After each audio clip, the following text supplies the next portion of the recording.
प्रधानमंत्री ने आज गुजरात में वैश्विक आयुष निवेश और नवाचार सम्मेलन का किया उद्घाटन।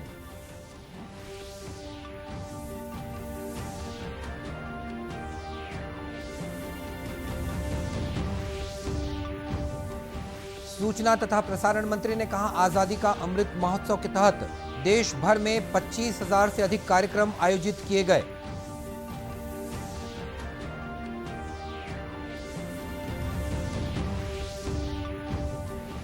केंद्रीय नागरिक उड्डयन मंत्री ज्योतिरादित्य सिंधिया राजनांदगांव जिले में भाजपा कार्यकर्ता सम्मेलन में शामिल हुए।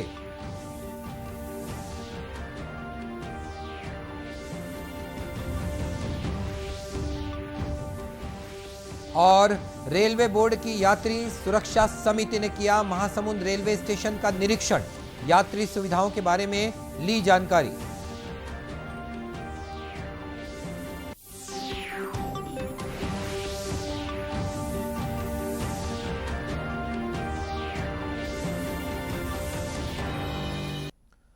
नमस्कार, आप देख रहे हैं दूरदर्शन समाचार। मैं हूं मनीष अहलुवालिया और अब समाचार विस्तार से।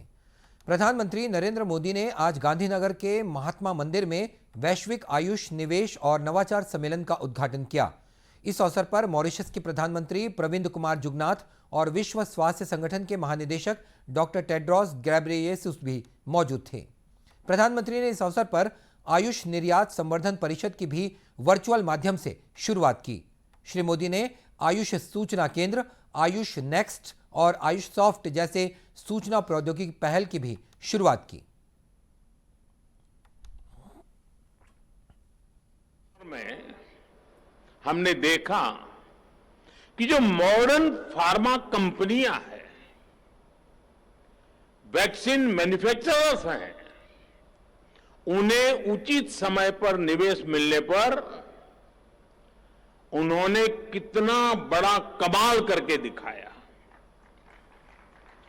कौन कल्पना कर सकता था कि इतनी जल्दी हम कोरोना की वैक्सीन विकसित कर पाएंगे।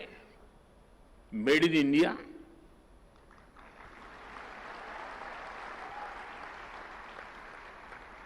इनोवेशन और इन्वेस्टमेंट किसी भी क्षेत्र का सामर्थ्य कई गुना बढ़ा देता है। अब समय आ गया है कि आयुष क्षेत्र में भी इन्वेस्टमेंट को ज्यादा से ज्यादा बढ़ाए जाए। उद्घाटन समारोह में मॉरिशस के प्रधानमंत्री प्रविंद कुमार जुगनाथ ने कहा कि भारत विश्व की फार्मेसी के रूप में जाना जाता है। उन्होंने कहा कि भारत आयुष, आयुर्वेद और पारंपरिक चिकित्सा पद्धति में अग्रणी बनकर उभरेगा। इस अवसर पर विश्व स्वास्थ्य संगठन के महानिदेशक डॉक्टर टेड्रोस गैब्रिएसस ने कहा कि इस आयुष केंद्र के जरिए भारत पूरी दुनिया तक पहुंचेगा और पूरी दुनिया भारत आएगी। उन्होंने आयुष क्षेत्र में वृद्धि को महत्वपूर्ण बताया। Traditional medicine in headquarters, regional and country offices. It will focus on evidence, data, sustainability and innovation to support national policies and optimize the use of traditional medicine for health and well-being. I commend Prime Minister Modi and the Indian government for their commitment to harness the power of innovation in public health. 3 दिवसीय इस वैश्विक आयुष निवेश और नवाचार सम्मेलन में 5 सत्र होने को हैं। इस दौरान 8 गोलमेज वार्ताएं, 6 कार्यशालाएं और 2 संगोष्ठियां आयोजित की जाएंगी। सम्मेलन में लगभग 90 जाने माने वक्ता भी शामिल होंगे।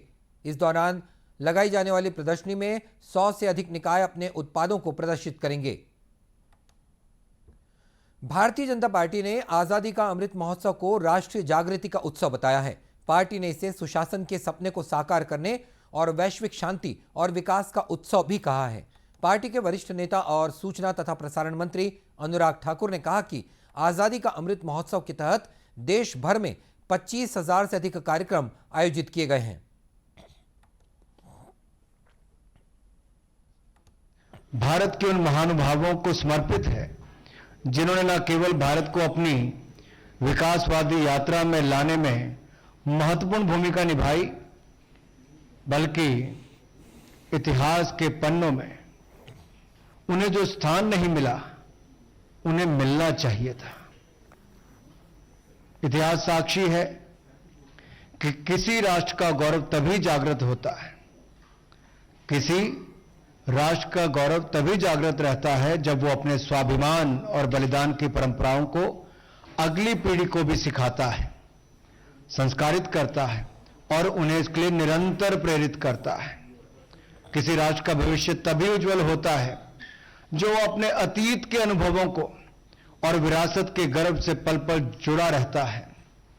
फिर भारत के पास तो गर्व करने के लिए अथाह भंडार है, समृद्ध इतिहास है, चैतन्यमय संस्कृति विरासत है। इसलिए आजादी के 75 वर्ष का यह अवसर एक अमृत की तरह वर्तमान पीढ़ी को प्राप्त होगा। श्री ठाकुर ने कहा कि मंत्रालयों और विभागों ने अब तक 8,616 कार्यक्रम आयोजित किए, जबकि राज्यों और केंद्र शासित प्रदेशों ने 9,516 कार्यक्रम आयोजित किए। श्री ठाकुर ने कहा कि विदेश मंत्रालय और विदेशों के अन्य संगठनों ने आजादी का अमृत महोत्सव के तहत 2,347 कार्यक्रम आयोजित किए। प्रधानमंत्री नरेंद्र मोदी ने प्रगतिशील स्वतंत्र भारत, सांस्कृतिक रूप से समृद्ध विरासत और देश की उपलब्धियों का जश्न मनाने के लिए पिछले वर्ष 12 मार्च को आजादी का अमृत महोत्सव की शुरुआत की थी। ये देश के कोने कोने से सभी लोगों को एक साथ लाने और आत्मनिर्भर भारत की भावना से निर्देशित इंडिया 2.0 का उत्सव मनाने के लिए आयोजित किया जा रहा है। केंद्रीय नागरिक उड्डयन मंत्री ज्योतिरादित्य सिंधिया राजनांदगांव जिले के 2 दिवसीय प्रवास के दौरान भारतीय जनता पार्टी के कार्यकर्ता सम्मेलन में शामिल हुए। इस अवसर पर उन्होंने कहा कि प्रधानमंत्री नरेंद्र मोदी ने गरीबों और आदिवासियों को पक्के मकान दिलाने के लिए आवास योजना बनाई है और उन्हें आवास उपलब्ध कराए भी जा रहे हैं। वहीं प्रदेश सरकार पर निशाना साधते हुए श्री सिंधिया ने कहा कि इस महत्वाकांक्षी योजना को राज्य सरकार ने ठंडे बस्ते में डाल दिया है। श्री सिंधिया ने भाजपा कार्यकर्ताओं का आह्वान किया कि इस तरह की संकुचित नीति का कठोरता से विरोध किया जाए।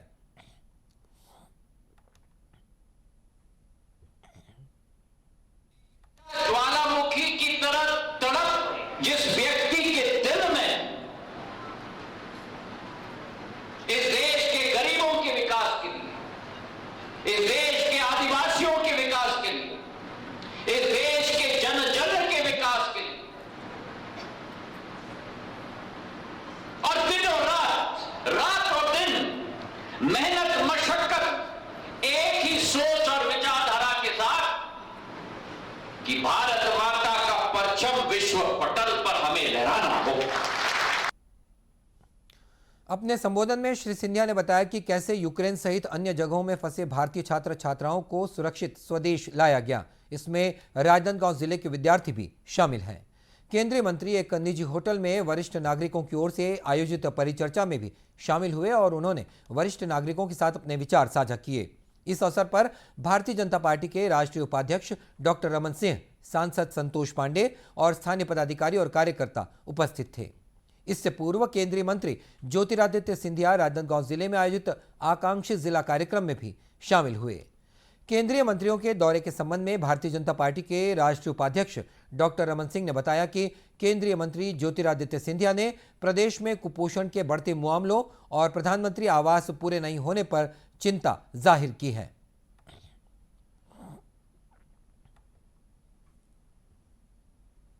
और जो बात सामने आई वो बड़ा स्पष्ट था कि जो बच्चों का कुपोषण और बच्चों के इन्फेंट मॉर्टिलिटी रेट जिसको कहता है IMR, ये छत्तीसगढ़ में और उस डिस्ट्रिक्ट में बढ़ा हुआ है, वो एक चिंता का विषय है। और दूसरी चिंता उन्होंने व्यक्त की कि जो 12 लाख आवास जो गरीबों के बनने थे गरीबी क्षेत्र में, खास तौर से बस्तर से सरगुजा तक, वो आवास पूरी तरीके से इस सरकार ने वापस कर दिए और गरीबों के आवास से मिलने की योजना में छत्तीसगढ़ सबसे पीछे हो गया है पूरे देश में। तो ये 2 बात की चिंता करने आए थे। बाकी जो मंत्रीगण भी आ रहे हैं वो एस्पिरेशनल डिस्ट्रिक्ट की बात। डॉक्टर रमन सिंह ने जानकारी देते हुए बताया कि केंद्रीय मंत्री नितिन गडकरी भी राष्ट्रीय राजमार्गों के निर्माण के संबंध में विचार विमर्श करने के लिए कल प्रदेश के प्रवास पर आएंगे। मुख्यमंत्री भूपेश बघेल ने रायपुर में संस्कृति और पुरातत्व विभाग के कामकाज की समीक्षा बैठक ली। इस दौरान श्री बघेल ने कहा कि संस्कृति के संरक्षण और संवर्धन के लिए इंदिरा कला संगीत विश्वविद्यालय खैरागढ़ की तर्ज पर बस्तर, सरगुजा और रायपुर में लोक कला और संस्कृति महाविद्यालय आरंभ किए जाएंगे। इसके लिए उन्होंने विभागीय अधिकारियों को प्रस्ताव तैयार करने को भी कहा। मुख्यमंत्री ने इंदिरा गांधी राष्ट्रीय जनजातीय विश्वविद्यालय अमरकंटक का एक सेंटर छत्तीसगढ़ में शुरू करने के लिए प्रस्ताव बनाकर केंद्र सरकार को भेजने के निर्देश अधिकारियों को दिए हैं।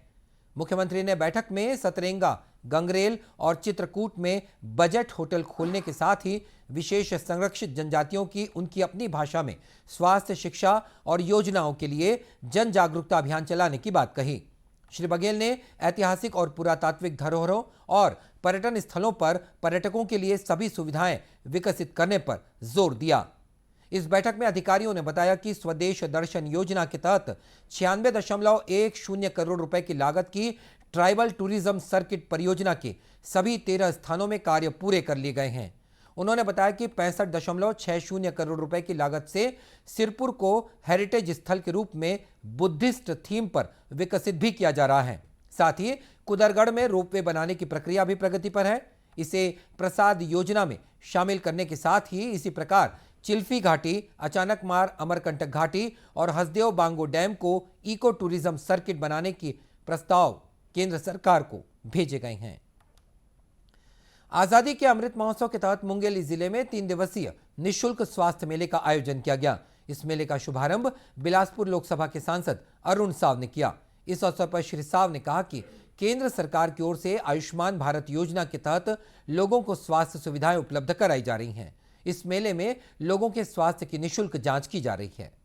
स्वास्थ्य मेले के संबंध में बीएमओ लोरमी डॉक्टर जीएस दाऊ ने बताया कि विभिन्न बीमारियों के विशेषज्ञ लोगों का उपचार कर रहे हैं। मुंगेली जिले के पथरिया में भी स्वास्थ्य मेले का आयोजन किया जाएगा, जिसमें मरीजों की जांच के साथ ही उन्हें निःशुल्क दवाइयां भी उपलब्ध कराई जाएंगी। इसी तरह आजादी के अमृत महोत्सव के तहत बेमेतरा जिले में भी विशेष स्वास्थ्य मेलों का आयोजन किया जा रहा है, जो 23 अप्रैल तक चलेंगे। इन स्वास्थ्य मेलों में दंत, त्वचा, नेत्र, मलेरिया जांच, पोषण परामर्श, एड्स नियंत्रण, कुष्ठ नियंत्रण, टीबी नियंत्रण के लिए परामर्श दिया जा रहा है। इसी कड़ी में नवागढ़ ब्लॉक में आयोजित स्वास्थ्य मेले में लोगों के स्वास्थ्य की जांच की गई और उन्हें निःशुल्क दवाइयां उपलब्ध कराई गईं। साथ ही कल्या जत्था के माध्यम से स्वास्थ्य विभाग की विभिन्न योजनाओं के बारे में लोगों को जागरूक भी किया गया। रेलवे बोर्ड की 5 सदस्यीय यात्री सुरक्षा समिति के सदस्य चेयरमैन पीके कृष्णदास के नेतृत्व में महासमुंद रेलवे स्टेशन पहुंचे। उन्होंने रेलवे स्टेशन का निरीक्षण किया। साथ ही यात्रियों और स्थानीय जनप्रतिनिधियों से मुलाकात की और यात्री सुविधाओं के साथ ही सुरक्षा से संबंधित जानकारियां भी ली। इस बारे में यात्री सुरक्षा समिति के सदस्य डॉक्टर राजेंद्र फटके ने बताया कि समिति के सदस्य 4 दिवसीय प्रवास पर हैं। वे रायपुर, नागपुर, बिलासपुर और संबलपुर डिवीजन के स्टेशनों का निरीक्षण करेंगे। इस दौरान रेलवे स्टेशन में यात्रियों को दी जाने वाली सुविधाओं के साथ ही ट्रेनों में लोगों की सुरक्षा और अन्य मुद्दों पर जानकारी ली जाएगी। हमने रेल निरीक्षण किया, जो कमियां हमको दिखी, आने के बाद आपने हमसे प्रश्न पूछा था, लेकिन आपको ध्यान में आया हुआ कि पल्स जब तक नहीं देखते तब नाड़ी परीक्षा नहीं होती, तब तक कमियां क्या है समझ में नहीं आती। तो जो कमियां ध्यान में आई है और जो होना आवश्यक है, हमारे चेयरमैन सर को बहुत सारे निवेदन भी प्राप्त हुए। उसमें रेल का स्टॉपेज का विषय है, नई ट्रेन शुरू करने का विषय है, ये संबलपुर से रायपुर में सम्मिलित हो, संबलपुर दूर पड़ता है, इसी प्रकार का निवेदन है। हेल्थ के प्रॉब्लम का विषय है, पानी की समस्या का विषय है, स्वच्छता गृह का विषय है, हेल्थ किट का विषय है, जो भी और विषय है सब अभी लिस्ट में आपके सामने ज्यादा नहीं बताऊंगा, लेकिन ये सभी विषयों का समाधान करने के लिए आपसे वार्ता होने के बाद रेल अधिकारियों के साथ हमारी मीटिंग है। और वैसे भी हमारे माननीय चेयरमैन सर के नेतृत्व में, उनकी अध्यक्षता में हर समय दिल्ली में हर माह में हमारी रेलवे बोर्ड की मीटिंग होती है। उस मीटिंग में जो भी समस्या है और जो अर्जेंसी करने की आवश्यकता है, वो हम आने वाले पीएससी मीटिंग में दिल्ली में रेल मंत्रालय में चेयरमैन सर के नेतृत्व में केंद्रीय रेल मंत्री जी से बात करेंगे। इससे पहले महासमुंद रेलवे स्टेशन पर निरीक्षण के दौरान समिति के सदस्यों ने यात्रियों से स्वच्छता, पानी की उपलब्धता, स्वास्थ्य सुविधाओं और ट्रेनों के संचालन के बारे में जानकारी ली। लोगों ने नई ट्रेनों का स्टॉपेज महासमुंद रेलवे स्टेशन पर करने तथा अन्य कमियों को पूरा करने की मांग भी की। डॉक्टर फड़के ने बताया कि कोविड के दौरान बंद ट्रेनों का संचालन जून के अंत तक शुरू हो जाएगा। और इस बुलेटिन में इतना ही। इसी के साथ यह समाचार बुलेटिन समाप्त हुआ। नमस्कार।